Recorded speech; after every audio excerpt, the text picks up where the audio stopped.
بسم اللہ الرحمن الرحیم۔ السلام علیکم ورحمۃ اللہ وبرکاتہ۔ معزز ناظرین و سامعین، ایک دن ابو جہل مسجد الحرام کے دروازے کے پاس آ بیٹھا۔ رسول پاک صلی اللہ علیہ وآلہ وسلم مسجد سے باہر تشریف لائے تو ابو جہل نے اپنا ہاتھ آستین سے باہر نکالا اور کہنے لگا کہ یا محمد صلی اللہ علیہ وسلم، بتائیے کہ میری مٹھی میں کیا ہے۔ اگر آپ صلی اللہ علیہ وسلم نے صحیح جواب دیا تو میں اپنے ساتھیوں سمیت آپ صلی اللہ علیہ وسلم پر ایمان لے آؤں گا۔ حضور پر نور صلی اللہ علیہ وسلم نے فرمایا کہ تیرے ہاتھ میں ایک ڈبیا ہے جو ٹاٹ کے کپڑے میں لپٹی ہوئی ہے۔ ڈبیا کے اندر 3 موتی، ایک سوراخ شدہ ہے، دوسرا آدھا سوراخ شدہ ہے اور تیسرا بغیر سوراخ کے ہے۔ اس ڈبیا میں ایک لال بھی ہے جس کے اندر ایک سرخ کیڑا ہے۔ کیڑے کے منہ میں ایک سبز پتا ہے۔ ابو جہل کہنے لگا کہ یہ سب تو ٹھیک ہے، لیکن سرخ کیڑے اور سبز پتے کا علم کیسے ہو؟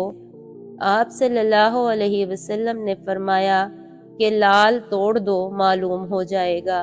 ابو جہل کہنے لگا کہ میں اس قیمتی لال کو کیسے توڑ دوں؟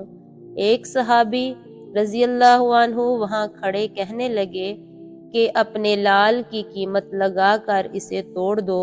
اگر رسول اکرم صلی اللہ علیہ وسلم کی بات معاذ اللہ درست نہ ہوئی تو لال کی قیمت میں ادا کروں گا۔ ابو جہل اس پر راضی ہو گیا۔ جب لال توڑا گیا تو سب نے دیکھا کہ اس میں ایک سرخ کیڑا منہ میں سبز پتا لیے ہوئے موجود تھا۔ رسول پاک صلی اللہ علیہ وسلم نے اس کیڑے سے دریافت فرمایا کہ تم کب سے اس لال میں ہو؟ کیڑے نے پہلے آپ صلی اللہ علیہ وسلم کی خدمت میں سلام عرض کیا، پھر کہا مجھے معلوم نہیں، لیکن اللہ تعالیٰ مجھے روزانہ 3 سبز پتے عطا فرماتا ہے۔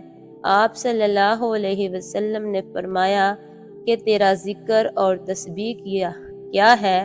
کیڑے نے جواب دیا کہ خدا نے مجھے روزانہ 10 مرتبہ آپ صلی اللہ علیہ وسلم پر درود بھیجنے کا حکم دیا ہے، جس کی برکت سے وہ مجھے روزی فراہم کرتا ہے۔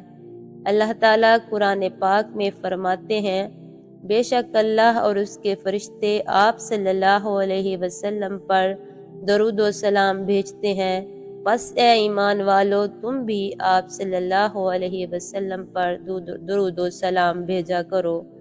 صلی اللہ علی حبیبہ سیدنا محمد و آلہ و اصحابہ وسلم۔ جزاکم اللہ خیرا۔